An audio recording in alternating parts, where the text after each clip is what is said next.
Welcome to Lawyer Like an Athlete podcast. Welcome back to Lawyer Like an Athlete podcast with Dr. Amy Wood, a licensed psychologist, executive coach, and an ABA published author whose work challenges long-standing assumptions in the legal profession about stress, skepticism, and success. Through years of coaching attorneys and consulting with firms, she has identified how cognitive habits directly shape resilience and performance. I'm Leanne Lyon, and in this episode, we explore how explanatory style influences both stress and sustained excellence. Hello, Amy. Nice to see you again. Hi, Lan. Yeah, good to see you again, too. Amy, in the legal profession, pessimism is often equated with realism. Why does expecting the worst feel intellectually responsible? Well, sometimes attorneys feel that being pessimistic is better for their clients because then there won't be any unpleasant surprises. So they want to look at, okay, what are the risks? We want to be clear on all that and what might go wrong. And attorneys are very good at doing that and then figuring out how to circumvent what could go wrong. And that's great. They need to do that. They need to be aware of the risks and not be looking at everything through rose-colored glasses.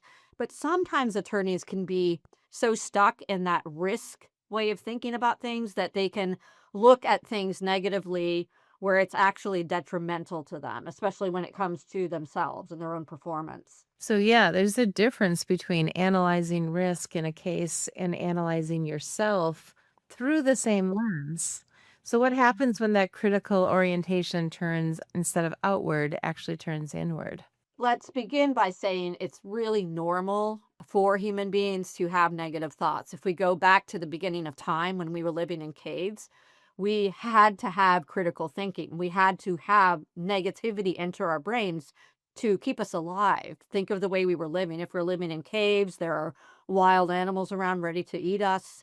There's other tribes might be coming closer to us and we're not immune against them and they could give us germs that could kill us. So the other thing might be you eat a berry and it's poison. You have to remember that, and your brain is going to allure you if you try to reach for something that's not good for you when you're eating from the wilderness. So all of that worked really well in protecting us back then. But the problem is that humans still have that old wiring that is ancient, and it's not really helpful unless you're really in a dangerous situation. Okay. So attorneys tend to amp that up. That negative thinking that's automatic, where you're critical of yourself when you're trying to accomplish a goal. Well, the higher the pressure is and the higher the stakes are, and the more you are a perfectionist, which a lot of attorneys are, the more you're ambitious and wanting to succeed, fear of failure is big. And you're going to have a lot of negative thinking if you're told, you have to be working all the time, you can't stop, you have to know all the answers, you can't make any mistakes. All that does is it opens up critical thinking and amplifies it, and it can get in the way. It can really, as we were talking about in the last episode, it's a way of interfering. Your mental your thoughts, if they're negative, they're going to cause interference, and you can't afford interference when you need to be working at a high intellectual level, and you need to be really, really paying attention and really focused. And yet, sometimes real setbacks really do happen. For instance, a lost motion, difficult feedback, or a client issue.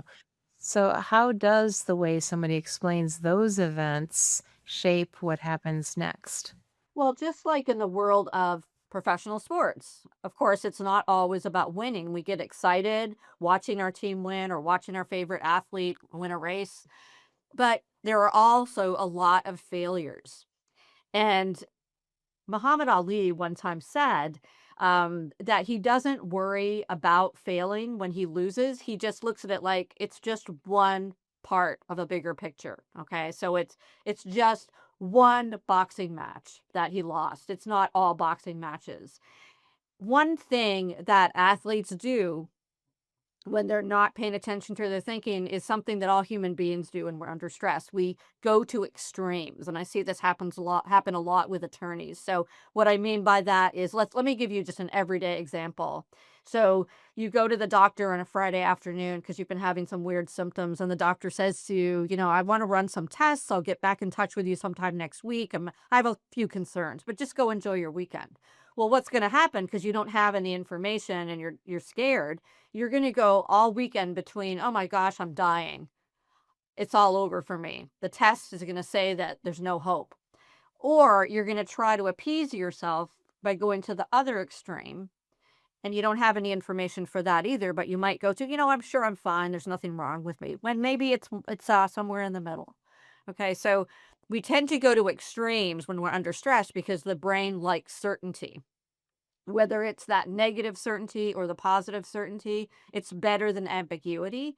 And so this is what happens, let's say, if an attorney who's really, really ambitious and afraid of failure and is afraid if they make a mistake that they're done, or if they make um, a wrong call in court, their client is going to fire them and they're never going to be asked back to the courtroom. They have these very real fears because that's what they've been conditioned to believe.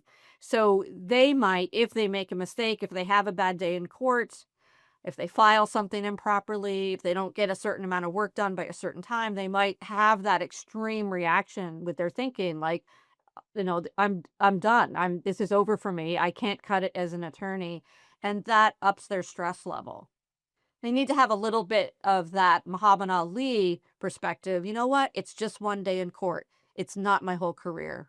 There's ups and downs. And what we're looking for here is a climate of winning, meaning there's going to be some dips. In Florida, if you have a day of rain, you don't say it's no longer a sunny climate. You say it's a sunny climate and it rains sometimes.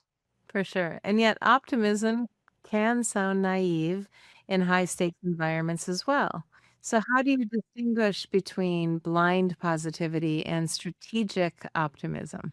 Well, studies show that getting back to this idea of extremes, being extremely positive or extremely negative, neither is good because you're not looking at what's really happening. So I like to talk about this idea of being a pragmatic optimist. And what that means is you're looking at the big picture and you're seeing what's wrong. You're seeing, yeah, there are some problems. You don't want to miss the problems. You want to be aware of those things so you can cover yourself adequately. But you're not saying, everything's wonderful. You're saying, yeah, there are some problems, but I'm not going to dwell in the negativity. I'm aware of the issues and I'm going to find solutions. And psychologists call this a solution focus, where you look at all the data that you have and you realize, okay, I have some issues and I want to improve some things. So let's figure out a strategy. Let's figure out a plan. That is pragmatic optimism, where you're dealing with a real situation. Where optimists get in trouble when they're extreme with their optimism is they miss important data. So let me give you a basic example. So you're planning the company picnic for next summer and everyone's excited about it. And the pessimist in the room says, what if it rains? That's important data for the optimist to take in so that you have a plan B. So pessimists can add something too. That's important to consider. You don't want to be around someone who's in a bad mood all the time and it's all doom and gloom, but you want someone who's able to look at things critically. And attorneys are really good at that, as we talked about with risk, with assessing risk and saying, we want to watch out for this. We want to be conservative here, but not to the point where they're not looking at solutions and looking at possibility and opportunity. So, let's talk about resilience over time. Which is going to get you more resilient? Looking at mistakes as permanent or global, or looking at them as specific and temporary? Well, looking at mistakes as specific and temporary is definitely the way to go here.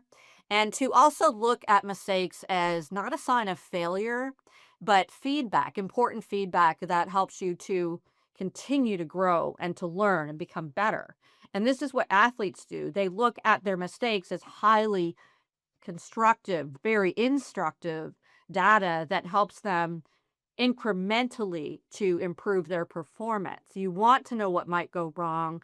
You want to know what you're not doing so well that you can say, okay, how can we improve upon this? So this thing that I really am talking about here is this idea of continuous improvement. Whereas you have a lot of attorneys who are perfectionists and they think everything has to be perfect all the time. And if they make a mistake, that's it. They're done. They'll never recover. It's more like it is for athletes where you're constantly tweaking, you're constantly looking at what's working, what's not working, what do I want to stop doing, what do I want to do more of, and you keep on improving from that process. Well, chronic pessimism, some people say, actually feels protective, as if expecting disappointment will somehow prevent disappointment. So, why doesn't that mental strategy actually reduce stress? Well, it's good to be realistic and to know, I'm not going to win all the time. But again, expecting to lose, that's not going to help you because you're going to be anxious. You may not put as much energy into winning because you figure, why bother? So I think that it's better to be realistic again and say, you know what, I could lose, I could win, but I'm going to try my very hardest to be at my best and know that no matter what happens, at least I performed at the highest level possible. That's really the best way to go at this. So, if skepticism is professionally useful, how can somebody keep that edge in their legal work without letting it dominate their internal narrative? Well, I think bringing it back to reality. So let's look at a common belief that attorneys have that is really negative, and that is one I hear all the time: you can't be a successful attorney and be happy. Now, when you believe that and you go through your whole career telling yourself that, that is really going to deplete you. And it's going to take away your ability to be hopeful and to be positive and to believe that you're getting somewhere. Now, some attorneys will tell me, well, it's better to think that everything is going to go wrong because then I'm not surprised and I'm not disappointed when I make mistakes. But, that's not the best insurance policy because it still takes a lot of energy out of you. It's better to go into something, no, I'm going to win some. No, wait, I'm going to win some, I'm going to lose some. Um, and it could go either way, but I'm hoping that I'm going to win this and I'm going to put my energy into that rather than putting my energy into preparing myself to lose so that I can recover more easily. Can you share a story of a client that you've worked with that maybe did make the shift from extreme pessimism to something a little more balanced? And how did that impact their work and success? Well, that is really what happens with a lot of attorneys I coach, and it starts with very small steps.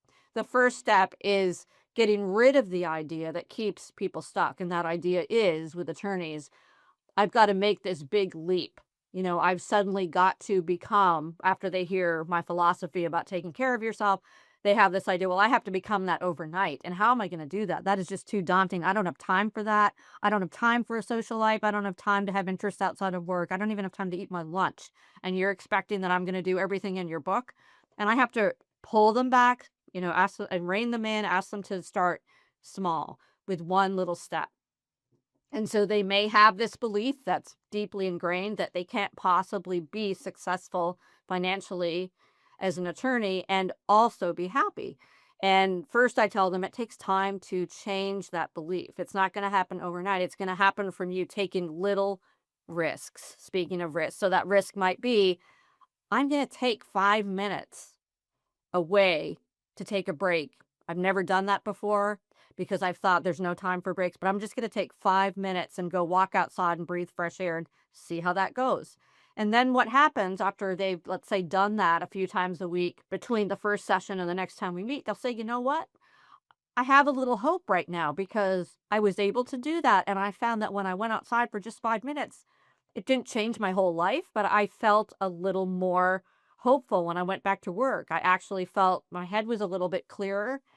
And then they're willing to take on maybe the next challenge, which is, okay, I want you to now try to take 10-minute breaks 4 times a week instead of 2 or 3. Or I want you to start to go to bed 5 minutes earlier and just see how that feels. So tiny, tiny steps incrementally help my clients to go from being negative, thinking this is never going to work, to feeling like, you know what, this can work. And they continue with that with every step. They feel a little bit more confident. They have a little bit more stamina. They're seeing a little bit more effectiveness with their clients and their output, and they go from there. I'm not saying it's easy, but you got to do it in small steps. And again, getting back to this whole idea of athletes don't do anything overnight. We know that. All of us know that you can't go from Little League to the World Series overnight. You have to train many, many years to be able to do that. And there's lots of sacrifices and lots of trial and error and practice. And attorneys need to understand that too.